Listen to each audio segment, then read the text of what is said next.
to Travolting, covering Mad City. Enjoy the episode.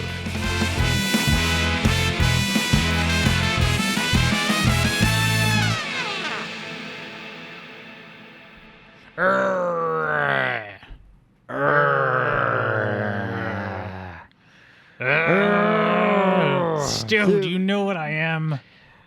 What are you, Jeff? What am I? Guess. I think you're... I'm mad. You're mad. And you know where I am right now? You're in a city. Yeah. That's right, folks. This week we're covering the 1997 motion picture Mad City. What an intro. What an intro. We're losing our minds. We are. What episode is this, Jeff? It's episode 30. This is episode 30. We are not halfway done yet. We're getting close. No, not halfway done. You think about it. 75. It's been 22 years we've covered so far. We've covered 22 years of John Travolta's life. And we have 24 more to go. Yes. Wow. That is correct, if you count Paradise City, which comes out within the next year. It's interesting that, like, it's an even amount of movies over the times when you think about it. Like, like we're reaching the halfway point, not just in movie-wise, but in year-wise. Travolta's been a fairly prolific actor his entire career. He's never really taken a break. Right, never even taken a break, and never had like a fast at the gun hot streak. Yeah. His only break was that late 80s period. Yeah. Which still resulted in movies coming out because he had shot them prior to taking the break. Yeah, and he did that play with Robert Altman. Mm-hmm. Yeah. Basement's the Dumbwaiter. What a good movie. Best movie I've ever covered. Right. Only in like great Arabic subtitles. With Tim Conti. What a great actor.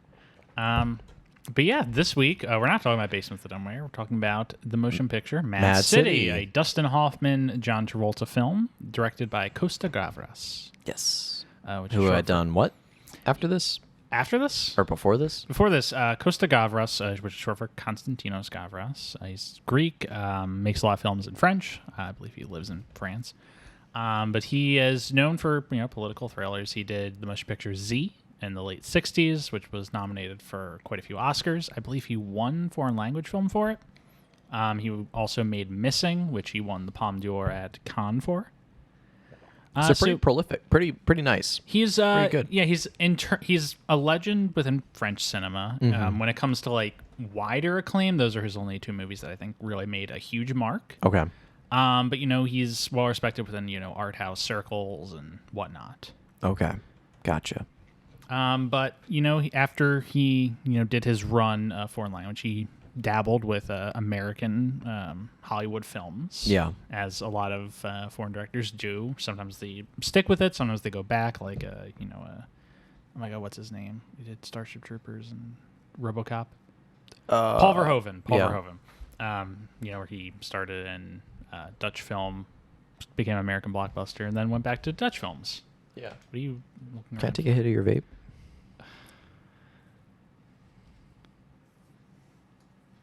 Cut this out. But yeah, Costa Gavras, and this is in that mid-90s period where he is dabbling in American cinema. Yeah. And he makes this film, Mad City, which is written by Tom Matthews. There's not too much in the way of how this movie got made. It's kind of just basically a riff on things such as Kirk Douglas' Ace in the Hole or... what's it called? Dog Day Afternoon. Mm-hmm. That classic movie, which is great, better than this, but we'll get into it. Yeah. But it's a riff on those movies that are satires of the news industry and kind of the major media circus that follows. And we're going to get into this at the end, but this movie was lukewarm critically. Yes. But I think you and I are a little hotter. I don't think we're like hot on it, but I think we're a little hotter than the consensus was at the time. Because I think when this came out, because I agree with what you're saying, like there was a period, I want to say predominantly in the 70s. I mean, there have been movies, a satire on the media since like the fucking 30s, like since, I mean, in a technical sense, like, what's the Charlie Chaplin film? Modern Times. Modern Times. Is like not, and you can't really say like media, but in like sort of like society and like the capitalistic nature of it, and it kind of goes into like this satire on the exploitation of common people. Yeah, the commercialization of tragedy. Exactly. And so like, but I do think that in the 70s, particularly, there were a lot of films that came out that were very hard hitting at the news media. Yes. And what this got critically panned for, and the reason why I'm saying it at the beginning is because I think it's important to know that you and I are going into this with like, pretty. I would give this honestly 7. Yeah, I think this is a solid 7. I think it's a solid 7, but it got, I would say, panned at like as like a 5. Yeah. Like a 5.5. A little lower. Yeah. Yeah. But so, and I think it's because like those critics are. They'd seen better versions. They'd seen better versions of this from like within memory. like the 70s and 80s and Even the early 90s. 90s. But I feel like, besides movies like Network and Dog Day Afternoon. This movie suffers from comparison, but in a vacuum, I think it's kind of like Staying Alive. Yes, perhaps. Well, I'm a little hotter on this than I was. Here's on the thing. Alive, but I wasn't hot on Staying Alive, but I was very vocal that it's not a movie that deserves a 0% on Rotten Tomatoes, because there are some good things about it. Yeah. But it suffers from comparison of a golden movie. Yes. Saturday Night Fever. And so I genuinely feel like that this movie does suffer from comparison, but if you isolate it into its own world, there are a lot of good things to take from it. And there's no particular, because like the cinematography is pretty good. Yeah, the editing's really good. The performances are great. Like I didn't have like a moment where I'm like, oh, like that's not that great. Yeah, yikes. Yeah, like I didn't have that in this movie. I didn't either. I don't think this is an exceptional movie. No. But I think it's a solid programmer. Yeah. Something you'd see on like TNT at 10 p.m. It's a well-acted like TV thriller. Yeah. Or not TV thriller, but something you said you would catch on TV. Yeah, that they get the rights to for Turner Cable, and they would just put it on TBS or TNT at 10 p.m. It's also just the kind of movie that doesn't get made anymore. In the sense that it is just like the mid-budget. The mid-budget, but just like, a studio programmer that is not expected to be like excellent. It just kind of operates. Something that you can watch, be like, yeah, pretty good or enjoyable, and kind of walk away from. Gotcha. So I have a little bit of sympathy or care for it in that respect. Yeah.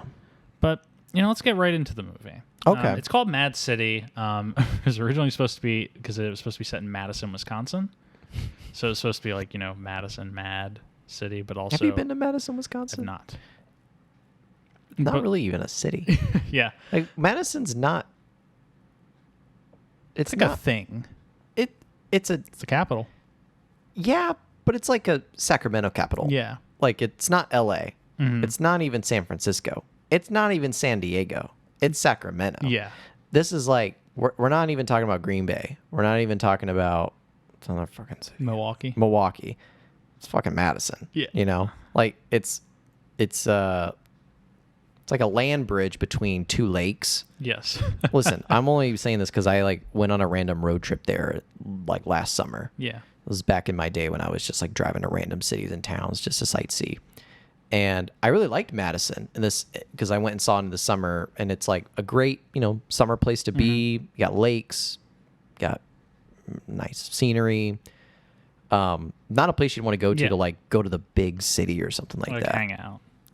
And maybe like hang out, but like, because I think the University of Madison, close by, there was a lot of college folks there when I went, still hanging out in the summer. They got a nice like town square, like it's a circle drive around the Capitol, and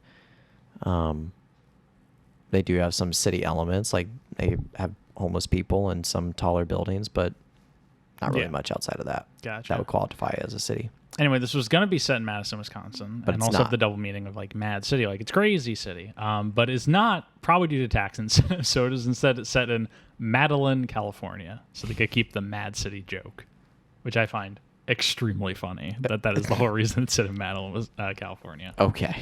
It really didn't matter where this was set, though. Yeah. This could have been set in New York. Yeah, and that is a failing of this movie, that the location really doesn't matter, in spite of the name of the thing being a play on it. Yeah. But Dustin Hoffman is the lead in this. John Travolta gets top billing, though, in the opening credits. This is a second movie. Like, not even... This is like the third, fourth, fifth movie we've covered where it's like, is he really the lead in this? He's not, but I think it is a testament to where we're at in his career, that he has such A-list draw and like familiarity that he's besting an old hat like Dustin Hoffman in the billing. Wow. On the poster, Hoffman does get top bill. I'm not sure why it changes to the credits, but I think it just kind of shows where we're at in Travolta's career right now, that Dustin Hoffman, who's been a legend for 20, 30 years at this point, is outstaged in that billing by John Travolta. That's because he's the new hotness, or not the new hotness. But I just want to think it's like an agent negotiation tactic. I mean, it absolutely is agent negotiation, but it also comes down to where he's at in his career. Yeah, there's some movie, I can't remember which one it was, but it had two big stars in it, and they were feuding over who got top billing on the poster. So in half the country, one of them's top billed, and the other one gets top billed. Like, the Mississippi separates how the posters were distributed. That's interesting. I cannot remember what the movie was, though. I could look it up, but I am not going to. Yeah. So the thing that is a key core essential theme of this, which goes into the opening, is the weaponization of the media. Yes. And so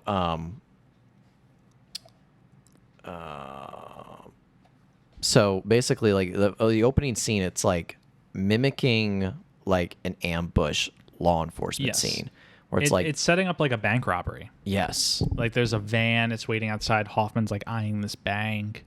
You see like all these pieces getting into play. Another van pulls up. It looks like it's set up like, a Heat or something like that, where there's going to be this bank robbery. Except instead, some guy walks out of the bank, and instead of a robbery, it's a news crew that descends on him. Yeah. I think it's a pretty clever little gag. I agree. Like, you see like, microphones, like looking like silencers in some sense. It looks like they're screwing in like silencers in their guns and like putting rounds in. They're putting like a lens on a camera body, like a magazine on a gun. It's interesting. It's smart visual storytelling. Yes. Yeah. Opening scene. Yeah. But instead they run right up to this guy and they're like, how do you feel about these allegations that you might get indicted? Yeah. Ambushing him with journalism. Yeah. He demurs and gets in his car and drives off. Right. And Hoffman's like, we'll get him later. Yeah. So then Hoffman goes back. Introduced him as Max Brackett. Yeah, he's an investigative reporter. He used to be a hot shop in New York, but got bumped to Madeline, Wisconsin, or California, due to something he did that we learn about later. Yeah. He kind of has a reputation of being a showboat. So I'm not going to lie. The previous episode that you folks have already listened to is our Face Off. Mm-hmm. And as I said, halfway through that movie, I smoked a lot of weed and got pretty high. Well, during the viewing, I then went from that to this movie. So I was still like residually high. So I don't remember a lot that happened in this movie. So I might need your help a little bit. You need my help? Because you say of something he did in New York, and I don't know what he did. We'll get to it. Okay. But I do remember, like, it sort of sets him up as an investigative reporter. He goes back to, like, because he's a freelancer. He works for the network. There's, like, a bit about him being a freelancer later, but it's just kind of thrown off that he's ignoring his directive.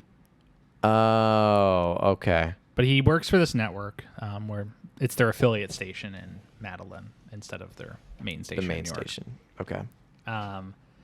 But he's trying to get bigger things, and his boss, played by Robert Prosky, is like, no, you're just going to do fluff pieces for us. And he sends him to the museum with the intern. Yeah. Laurie. Played by Mia Kirshner in this movie. I think a very charming performance. Yeah. I don't remember too much about what she had to do in this movie. Oh my god! No.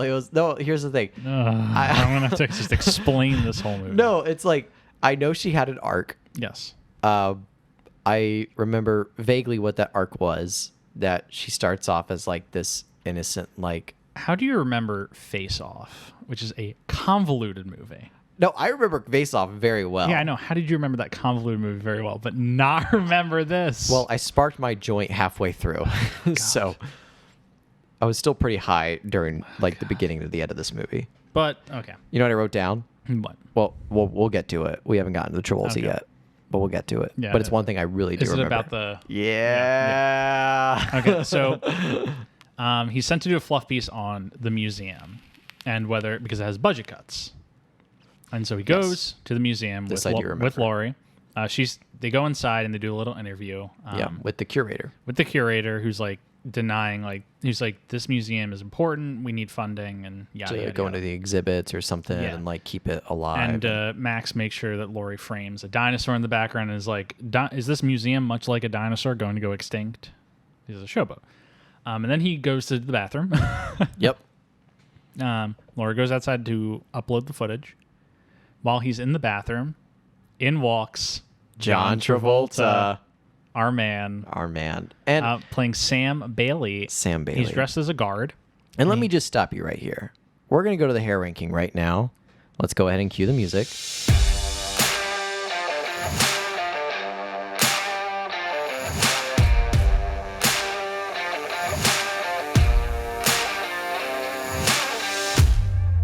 Welcome to the hair ranking. John Travolta in this movie. Jeff. Yes. Jeff. Yes. The hair. Sideburns. Sideburns, baby! Oh my gosh. I wrote down in big text, sideburns, exclamation, exclamation. Exclamation. I want to look up a photo of John Travolta in this just to see what he looks like. But like the sideburns though. Mm-hmm.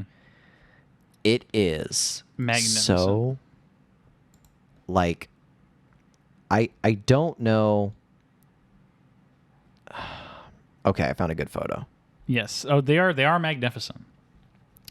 They're there. They're present. They're very prominent. And they lead a lot to his character. So Sam Bailey is like a former guard Yeah. of this museum. He got fired because of budget cuts. Mm-hmm. And the reason why he walks in with a shotgun, I mean, we're getting into plot right now in the hair ranking. we are, but it all carries into it. Okay. Is because he wants his job back. Now, why this all carries into the hair ranking? It's because, as I said in Pulp Fiction, while it doesn't attain to his looks, a lot of it attains to the story. Sam Bailey is not a very educated person. Mm-hmm. He's kind of more blue collar. Literally has a blue collar. Literally has a blue collar in this movie. Yeah. Subtlety. Subtlety. Yeah. Talks with like a simple accent. Like he sort of talks like he's, a pretty simple person. Dustin Hoffman kind of uses that to his advantage in the story. He manipulates him. Yeah. And so the hair in this, first off, let's look above the sideburns for Okay. now, up to the top, Yes. eyes and above. poof. It's very disheveled. It's like not the standard gel up Yeah. stylized Travolta that we get. It's like it looks kind of like messy. Yeah. It's pretty fluffy. Like it's got a good fluff to it. A lot more floof craziness happening in the front ends, and then we get these very prominent sideburns. Like he has to trim around Yeah. the sideburns. Like these sideburns are intentional for his character. And it all just made me think that's like this is a guy who represent like sort of a toxic form of ownership Yeah. that he feels like he deserves and needs. Like he has a sense of entitlement that he needs to Yeah. be heard and listened to, in combination with his like simple-minded nature. And I think his hair really plays that off really well, because when you see him walk in and the first thing he starts talking and the way he starts talking, you know right away who this guy Yeah. is, it seems like. So for looks, not the great. He doesn't look sexy in this movie at all. For the story content, I feel like it carries a lot of weight to it. So where I want to put this is below, blow up, above Chains of Gold. Whoa. Yeah. I want to put it at number 11. 11.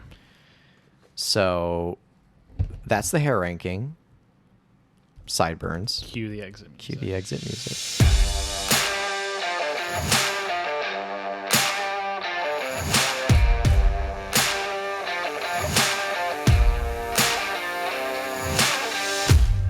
All right. So, yes, Travolta walks in. He doesn't have a gun at this point yet. It's in his backpack. It's in his backpack. He walks up to Blythe Danner, who's playing the curator, Gwyneth Paltrow's mom. Oh, wow. Yeah. Yes. Great actress in her own right as well. He walks up to her and is like, she's like, "What are you doing here, Sam?" And he's like, "I just want my job back. And I want you to listen." And he's like, there's nothing I can do with that." And he pulls a gun out and is like, "Well, you listen now." And there's also a group of kids that are touring the museum right at this time. With the teacher. With a teacher. And he's like, "All right, everyone sit down. You and me are going to talk."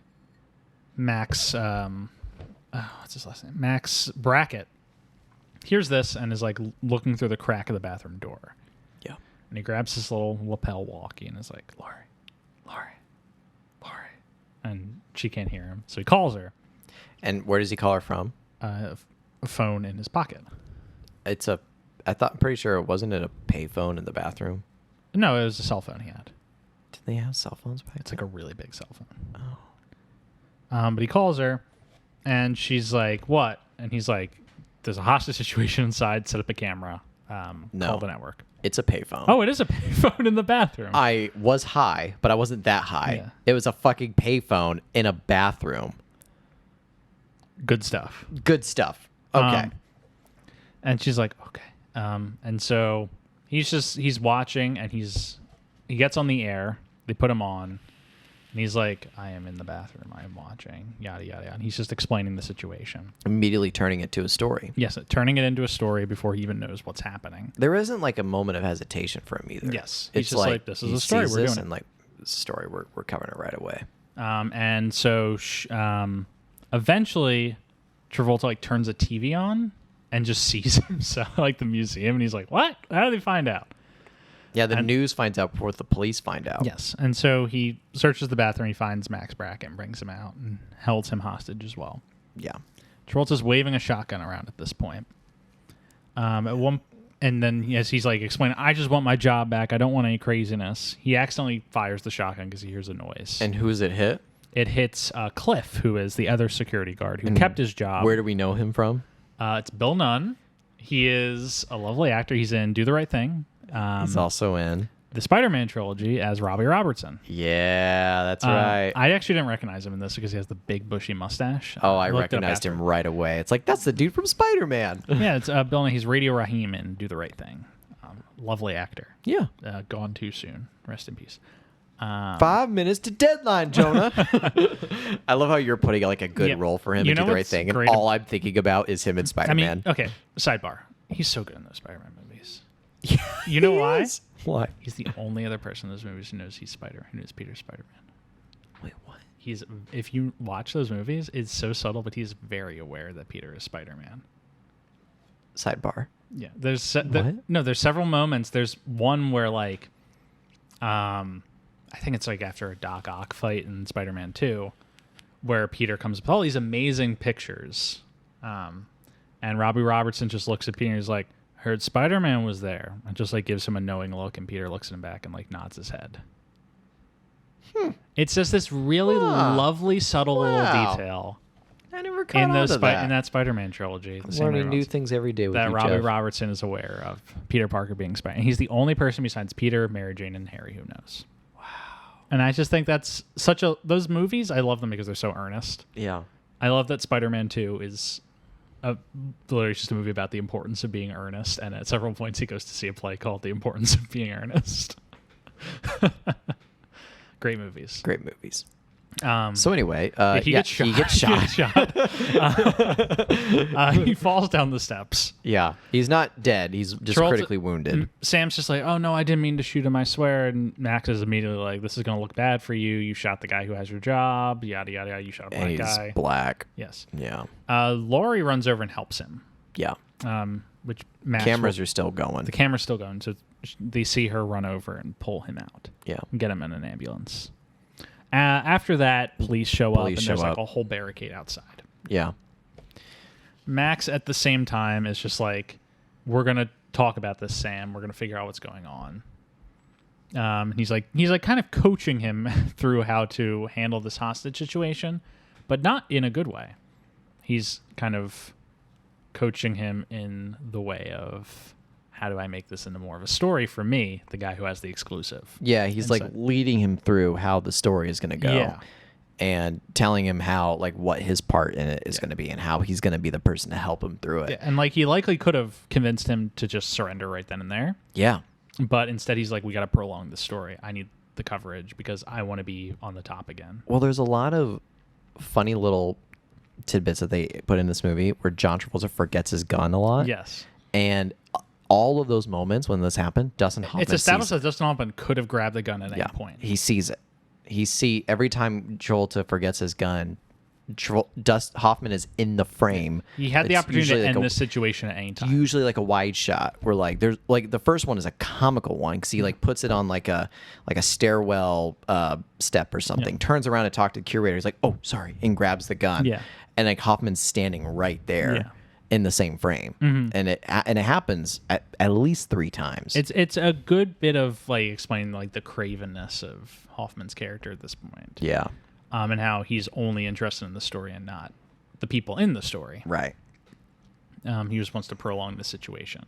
Yeah, he does, because now the police are outside and they're barricading it up. There's really not too much plot that happens like in between these things. There's a lot of just like Travolta. I think a problem this movie has is it has some tonal issues around the first half. Yeah. It's not sure whether it wants to be a comedy or a drama at some points. Like, it'll be playing like this jaunty Thomas Newman music as Travolta's like, oh my God, they're going to kill me. And I'm like, this is kind of sad. Yeah. I think it takes a hard turn in the second and third act that it's a drama. Yeah, it tries to do the Dog Day Afternoon thing where the first half is really funny and the second half is really sad. Yeah. Except it doesn't nail either of them to a perfect degree as like Dog Day Afternoon does. Yeah. And that's no disrespect to this. I mean, it's kind of disrespect to this movie. But I don't mean that as like a huge slight. I just don't think it entirely coalesces. Right. And so is this when we find out that he also brought dynamite? Yeah, because Hoffman's like, what else did you bring? He opens his bag. He's like, I didn't bring anything. There's like 10 sticks of dynamite inside. And he's like, why did you bring this? It's like, well, in case the gun didn't in case get you her didn't to listen to me. I thought this would get her to listen to me. And he's like, oh, God. It's like, this is not going to help you at all. Mm-hmm. Like, and this is where, like, Travolta's performance in this. Yeah. I think it's really good. I think it becomes really good. I think he's a little too broad at the opening. Yeah. But I think once you get into like the sadder stuff, he really sells. Just like the sadness of this guy's plight. Yeah. And a guy who's just out of his depth. I just think in the beginning, like it passes it off at first as like a fish out of water. Like, this is a guy who clearly didn't think 2 steps ahead of his own plan. Mm-hmm. And he's just doing one thing at a time, and it's Hoffman who's like carrying him through every step of the plan that he's gonna, like which kids he's gonna let go. Like at one point, Hoffman literally is like guiding him through which kids he's gonna give up for an interview, and that which is Hoffman's idea is the interview. Like all of his demands, everything that he wants, Hoffman is the one that's like bringing this up. Yeah, and I love the visual pieces where it shows the news swarming like an army. Yes. At like whenever they let kids go or whatever, and you see a swarm of cameras and microphones just like flooded them up, and I'm like, this is I wrote down like this film demonifies the news media. Yeah, it makes them evil. Yeah. It's an effective satire in that respect. But he convinces Sam to do an interview. Yeah. With all my notes. Those are all my notes. I haven't even looked at my notes. I wrote sideburns in all caps. Me too. But right as he starts getting the news, it just like shows the shot of the world. It shows some shots, a montage of the world discovering the story. Yeah, just like people flocking to TVs in their homes and on the street. There's a preacher who's like, this isn't news. You got to read the news for all time. And he holds up a Bible, and he's like, the Word of God's the news for all time. Right. But and he's going to get this interview. And I like that it's establishing this dynamic between the two of them where they're essentially, they want the same thing. They both want their jobs back. Yeah. Sam wants his literal job back at this $8 an hour security guard deal. Max wants to be like top of the news again. Yeah. They both want their jobs back, and there's a certain camaraderie in that between them, which sustains them at this opening part. There is and there isn't. Only in the sense that, like, I think this is where you kind of agree, like, Travolta's performance gets better. And that is in the moments during these interviews where, like, Travolta picks up on things of, like, wait, why are you saying this about me? Yeah. Like, wait a minute, why are we doing this? Yes. And it's got these moments where, like, yes, their goals are in a line, but not to Travolta's knowledge. Yeah. Because to Travolta's knowledge, Hoffman's his best friend. Yes. He's the guy who's going to get him out of the situation. It's not so much Hoffman's that... exploiting him, though. Yes, he's exploiting him. But he lets Hoffman have to go negotiate a deal for this interview with the police captain. And the deal is release a kid, you can bring the interview in. Yeah. So Hoffman gets a camera, he goes inside, and he's like, okay, which kid do you let out? And Joel's like, I think the little girl with the glasses. I like the glasses. And so he's like, all right, you got to let a black kid go as well. Because you shot a this is black going to guy. turn into a race thing. Yeah. And so he lets 2 kids go, and he's like, let another kid know, it'll make him like you more. And he does an interview with him. He's like, all right, Sam, explain yourself. And he kind of coaches him beforehand into what to say to appear sympathetic. Yeah. That he's just a normal guy out of his depth, wants his job back, etc. He feels like he was failed by the system and whatnot. But he's a family man. I mean, it works, and his poll numbers shoot up. Yeah. And Sam becomes a folk hero. This is the moment where, like, it tries to do the Dog Day Afternoon thing, but doesn't fully succeed. Well, they do little snippets of it with, like, the T-shirts. But they and, make like, T-shirts really quickly. They do. With his face on them. Yeah. And it's like, Sam is our hero. And there's, like, a rap group, and they wrote a song called What About Cliff? About Cliff who got shot and is in the hospital. Yeah. But, you know, it's working out in Max's favor. He's the only reporter who can report on the hottest story right now. And what's interesting is, like, you know, it does get explicitly said at the end of the movie where they have the line of, like, Max, are you even, like, a hostage? Yeah. But in the beginning, the first 2 acts, like, he does have, like, this in and out access. Yeah. Of, like, he can just go outside. He can go outside, talk to the cops, literally go to the news station, come back, and go back into the place. Yeah. Like, he has this in and out access that's like, are you a hostage? Like, what? It's that was like a mind-boggling thing for me, where I'm just like, what? Like, people have to be catching on to this, that, like, this guy is clearly the one in control of the situation. So yeah, we get a point where reporters are sneaking into Cliff's room, who's still critically wounded. And he gives a little interview saying, I don't hold this against Sam. Yeah. Which helps Sam even more. And at the same time, like, going off of how this is a situation that gets blown up by the news media. Like, there's a cut where it's like, inside the siege. It's like they're... Inside the siege, yeah.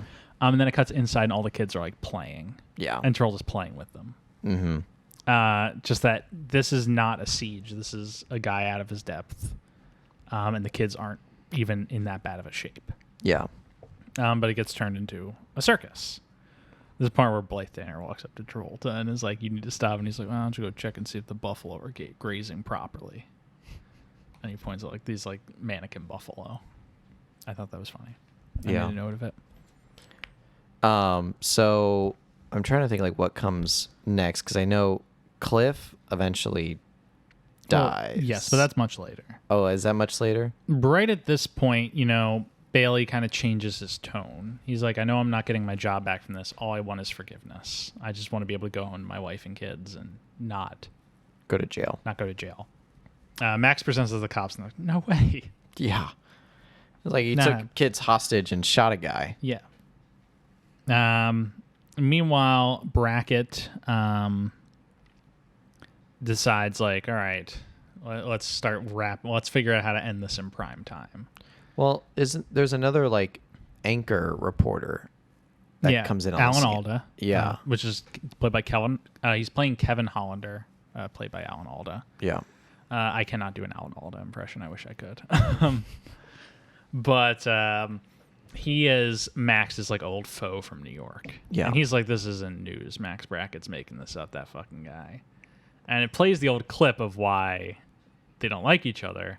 And it's that Alan Alda was reporting on a plane crash into the ocean. Mm-hmm. And Max Brackett was the on-scene reporter, and Hollander was like, are there any body parts? And Max turned it against him and was like, how dare you ask about body parts? And he started fake crying and was like, there's people are dying out there, and yada yada. It made Alan Alda look really bad. It's like, you want me to find you an arm? You want me to find you a leg? Yeah. What do you want? And it's what got Max sent to this city because Kevin was so mad with him. Yeah. But he eventually is convinced by the network to show up and do a report on this. He kind of swipes Laurie out from under Max's head and is like filling her with like how to run a news radio, the cutthroat ways of doing it. Yeah. Which she starts getting really into and turns against Max. Yeah. Who at this point... I knew that was the arc of... Max is also at this point turning into actually caring about Sam and realizing what he's doing to him. Yeah. Because I think, isn't it Hollander who goes to Sam's wife, or is that Max's also? Max... They send Max tries to make like a fluff piece to make Sam look better, and he like interviews like his old teacher, his church pastor, his parents, etc., even his wife. Yeah. But eventually Alan Alda gets like the wife involved otherwise, and she talks with Sam, and it results in like Sam shooting his gun out the window. Yeah, out the window because he's so mad that they brought her into it, making him look like crazier, making him look crazy instead of just angry, which he is. Yeah. He's just mad in the city. Mad City. Mad City. Title of the movie. Mad City. Mad. Roll credits. But they at this point Brackett's like trying to convince him, all right, let the kids go. Let's just end this now because this is going to turn out bad. I know. The poll numbers are going to turn against you. The public's fickle. And the police are getting jumpy. Yes. Yeah. Sam doesn't believe him, and then the police climb on the roof and have a sniper. And Sam's trying to entertain the kids by explaining the story of Chief Joe, who's a Native American war chief who they have an exhibit on in the museum. Yeah. But the way he is performing this, exhibit for the kids makes it look like he's waving a gun at them. The snipers take a shot at him. They miss. But now Sam knows, they want to kill him. And he becomes more resolute in his, idea to just make this prolonged. Yeah. Because this goes on for, at least 3 days. Yes. This is, a 3-day event. Yeah. Kids are sleeping over at this museum. Yes. But they send, pizza and Air Jordans and stuff for them. Yeah. It's kind of funny. Sorry, I was just adjusting there. But Max is convinced at this point, I cannot trust the network. Laurie turned against me. Hollander's trying to undercut me and steal the story away from me. Yeah. So instead he calls Larry King, who plays himself in this movie. Yeah. And Max and Sam do an interview with Larry King, where Sam actually makes himself look worse. Because, and also, Max is answering all of Sam's questions. Max is for trying him. to answer the questions to help him and stay in the limelight. Right.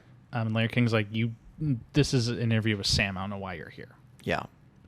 And when Sam does answer, he just makes himself look bad. He's like, I don't know why I'm doing this. And not going well. It's poll numbers. Well, he's just not doing well with, the attackful questions. Yes. It's almost like it's being done to him. It's not so much he's doing it to himself. To quote another a great movie about news media, it's ordinary people under extraordinary pleasure. Pressure. What do you expect? Grace and consistency. That's The Insider by Michael Mann. Great movie. Great movie. Anyway. Oh, God. Man. We're going mad ourselves. We're going Mad City ourselves. But so this Larry King interview, doesn't do him any favors. Yes. And then on top of that, Cliff dies. Of complications from his bullet. And it looked like he was improving, but it causes a heart attack of sorts, and he passes away. Well, and wasn't there a little bit of a snippet beforehand when all these interviewers were trying to get in, and the doctors were like, hey, he needs his rest, his rest. And it almost very subtly, but implies that the news killed him. Yeah, having too much attention. It was too much stress for what he was going through. Exactly. It wasn't so much that Sam did it. Yeah. Yeah. But right after this and after the Larry King interview, Sam knows he has no way in or out. Yeah. No way. And if he goes out, he's going to get arrested or killed. He's never going to be able to go back to his family. And so he and Brackett just like hang out and they have a really lovely little conversation. Just kind of talking about their histories and their lives and whatnot. Mm-hmm. And he's like, I'm not an educated man. I worked for $8. The best job I could get at 35 was $8 an hour as a security guard. I feel like I'm a failure. I have nothing to live for. It's a really touching little scene, and I think Travolta and Hoffman are both selling it really well. Yeah. I thought that scene was pretty impactful. It got me emotional. Yeah. I think that might have been the moment I wrote down a note that Travolta is phenomenal. He's phenomenal in that scene. Yeah. It's a really strong bit of sly acting instead of showy acting. Yeah. Well, I know you say, like, I think, there are some issues with tone and consistency at the beginning. I really, by this point, it's settled out. Yeah, but I felt like as a whole, like there were not that many bits in this movie of Travolta's performance that I wasn't sure or agreed with. Like, I felt like I say, from the very beginning, you see just how he looks. Yeah. And it's like, almost who he is. It's a physical performance as much as an emotional one. Yes. It's very much a physical and performance. We've talked a lot on this podcast about Travolta's skills as he just has a physical presence that no other actor does. Yeah. And movies that use him wisely are wise to use his physicality. Yeah. Whether it's his dancing or just the way he looks or just how he moves around. Well, and to go back to an older episode, like She's So Lovely. Yeah. Like, talk about the use of his stocky nature to make him look big. Huge. And just menacing to look at. Like, I feel like that's a prime example of how you use Travolta, like really squeezing that lemon. And I feel like they do that very well with this, where it's like he's also stocky and a little bit bigger. And it just kind of the way he carries himself, like it really is a physical performance. Yeah. I believed it all the way through, man. I really believed it. And it's not one of my favorites, but it's one that I, like, again, 7 out of 10, strong 7 out of 10 for me. I would agree with that ranking. Yeah. It's a good movie. Yeah. We haven't even ended it yet. Yeah. I mean, we're getting close. There's not much in the way of plot. It's a lot of, like, most of the things we've described are just, like, long sequences. Yeah. But there's not much we can really dive into with it. I think we got to, like, the hostage situation really quickly, and that's, like, 14 minutes in, I think. Yeah. It's, like, pretty quick. I think the hostage situation happens. Mm-hmm. Or not pretty quick. I think it's pretty delayed. Yeah. Like, we get a lot of business and exposition on Max. Yeah. And his whole spiel. And then it's, like, 15 minutes in when we get the hostage situation. And so by this point they've opened up to each other and Max is really rooting for Sam, but at this point the public's so thoroughly turned against him that he's just trying to convince him the only thing to do now is walk out of here. And Sam's less convinced that there's anything left for him to do. It's at this point that he just lets the kids go. Gets up and says, "All right, kids, you're all getting out of here. You're all getting out of here." Yeah. All the kids and the teacher, they all get in, the curator, they all get out. Swarm of the news. Yeah, attack them. Like the news gets to them before their parents do. Yeah. That's visual. Yes. That's very visual, that you see the parents trying from a wide shot, not a close up. You just see the chaos of this swarming. That's something that was very deliberate. There wasn't like close-ups of like kids reaching out to their parents. It was all told in these aerial wide shots. Yeah. Because you could tell which are parents like reaching in for their kids, and it was very like sad. It's very frightening. Yeah, frightening and just sad to watch. It's like all these kids are being swarmed by all these cameras, lights, and microphones, and like you could see in the wide shots their parents just trying to reach in for them. They've been separated for 3 days. And that was the downfall of his popularity, was the parents. Yeah, that they were working the channels to try and get him. Yeah, well, like 3 days without their kids, sure. Like it almost like you understand it. Yeah. Of course, the media is weaponizing that, but at the same time, it's like, you do have their kids. Max is very worried about Sam at this point. It's just Max and Sam in the museum at this point. And he's like trying to talk him up off the ledge, for lack of a better term. Quite literally. Quite literally, yeah. And earlier in the movie, Max was talking about people he's interviewed, and he mentioned Mel Gibson, and and Sam was like, "Oh, I love that guy. He's a great actor." I think I know where you're going with this. Yeah, no, but right in this scene, Max is like, "All right, Sam, you're just gonna stay here. I'm gonna go convince them to lower their weapons so you can walk out." Yeah. And he's like, "So tell me, who do you want to play you in the movie about this?" Just trying to like make Sam happy. And Sam's like, "How about that guy Mel Gibson? I like him. I like him." And Max is like, "Yeah, he doesn't do TV." Sam's like, "Why?" And he's like, "I'll tell you later." He does not get the chance though to tell him later. Right. So Max goes outside. And he's trying to convince the police to lower your weapons. Say, lower your weapons. And lower at this your point, weapons. like, we have the hostage. Why would we? Like, he comes out, weapons are up. Yeah. Sam inside grabs his shotgun and tries to shoot himself, but Max had pulled all the slugs from it. Yeah. So he couldn't do that. Wait, Max had pulled all the slugs from it? I believe that's the implication. Oh, I thought he was just out. That might also be the case, but I took it as like, again, he's such a simple man, Yeah. and he's so out of his depth that of course he wasn't keeping track of what ammunition he had. Mm-hmm. I took it as he was just out, and he Yeah. didn't realize it until then. yeah. So, but One way or the other, he doesn't have the slugs. no, he's out. And so Max is outside. He's like, "Please lower your weapons," and then the building explodes. He sets off the dynamite. He kills himself and sets off the dynamite inside. Yeah. Max is blown forward. He gets injured. He's pulled away by some cops, and then Laurie finds him and is like, "What a great story. He's dead. Here, let's do an interview with you. Don't clean that blood off your head. It's going to look good on camera." Yeah. And Max is just like, "We killed him. Like, we are the reason that man is dead, and that building got destroyed." Yeah. And he just starts muttering, "We killed him," to anyone who will listen, which is no one, as they all ignore him and just surround and try and make it even more of a story. Because the story he had started for his own gain has now grown beyond his control and resulted in a man's death.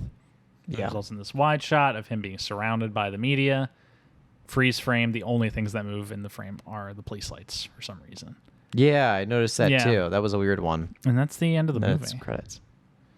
You know what time we're at? 35? 45. 45? I knew this would be quick. Yeah. I mean, This felt a lot like a Saturday Night Fever-esque thing. Not in the sense that the movie's perfect, but in the sense that, like, it's a good movie. there's just not much to talk about. Not really. I mean, the writing's on the wall with its subtext. Yeah, It's not very, like... It's not like Phenomenon or Face Off where you have to pull the subtext Yeah. out of, like, the content to it. Like, Yeah. it's pretty well on the wall what It's this pretty movie... much the movie is the movie. Yeah, the What we movie... described is the movie. Yeah, exactly. For better or for worse, I think for better. I mean, Yeah. Again, I was very high watching this movie, Yeah. but I still was able to recognize all of its tropes that it was trying to put in. And to be at fault for comparison, I think is, it's never a reason why I think a movie should be, ripped apart as much. Because originality was a big thing. Yeah. Like, at least Staying Alive, it had, like, kind of an original thought. Mm-hmm. Because it's Stallone's career in some Yeah. sense.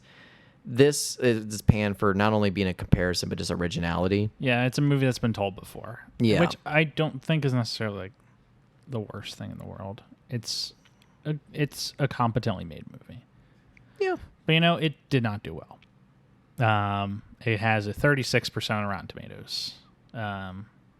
A 45 on Metacritic, which seems more reasonable to me than 36. Yeah. We've talked about the difference between those ratings in the past. Yeah. It was a huge box office flop. What was the budget and the gross? $50 million budget, which million. I have no idea how it was $50 million. It does not look that expensive. No. When only grossed 10. Wow. So it lost $40 million, not even accounting for like advertising, yeah. P&A. Wow.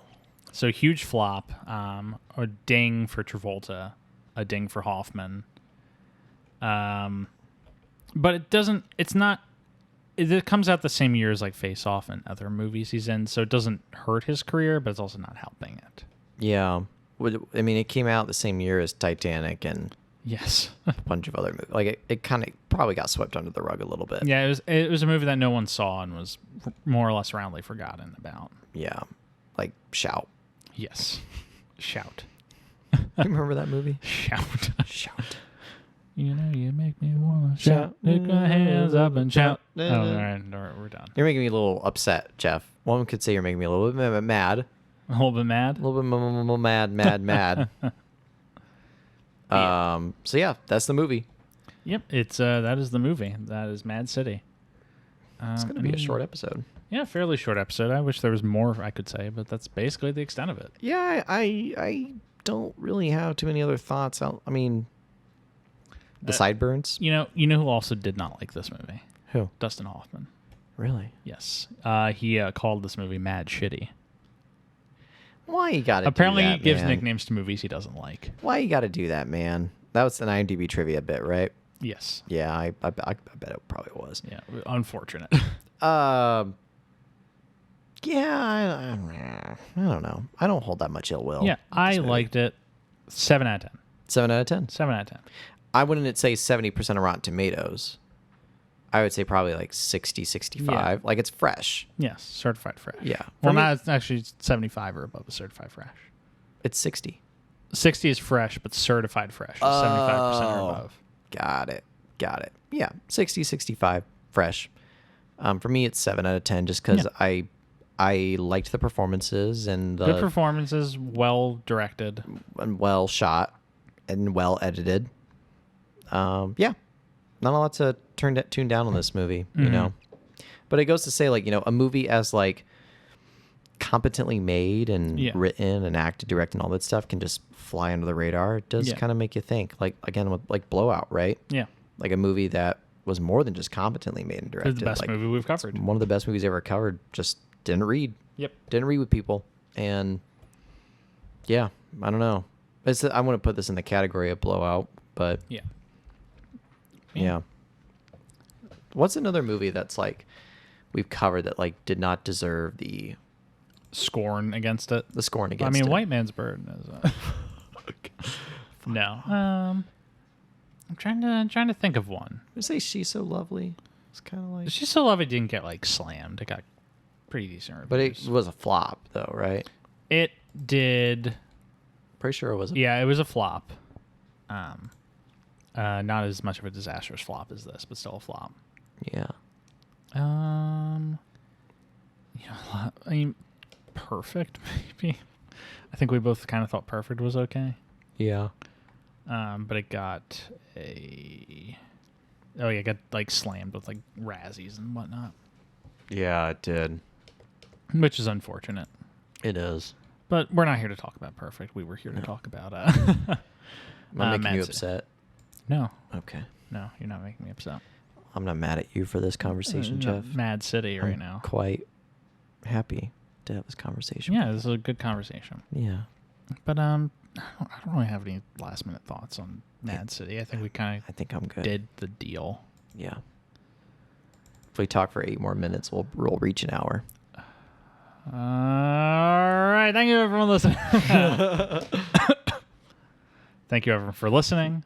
Please remember to rate, review, subscribe on whatever platform you're listening on. And tune in next week for our episode on Primary Colors. Primary Colors. Hey. John Travolta and Mike Nichols' film about the Clinton campaign. Alrighty. Bill is going to be so excited. Looking forward to that. Yeah, Bill. Do we have a guest on that one? Former President Bill Clinton. That's our bit. That's our guest. No, we do not have a guest for that Okay. Okay. one. Remember, we are. Did I already say that the places we're available on? No. Oh, we are available on YouTube, Apple Podcasts, Google Podcasts, and YouTube. You said YouTube twice. And Spotify. YouTube, Apple Podcasts, Find Google us at Podcasts, Travolting Spotify. Pod on Twitter and Instagram for updates and fun stuff. Pop into our Reddit, r/Travolting. Email any comments or questions to travoltingpodcast@gmail.com. Find me on Twitter at Jeff W. Sweeney. Find Stuart on Instagram at Stuart Elmore 95. Special thanks to Rebecca Johnson for our graphic design and Michael Van Bodegum Smith for the theme music that's currently leading you out. Have a great week, folks. First.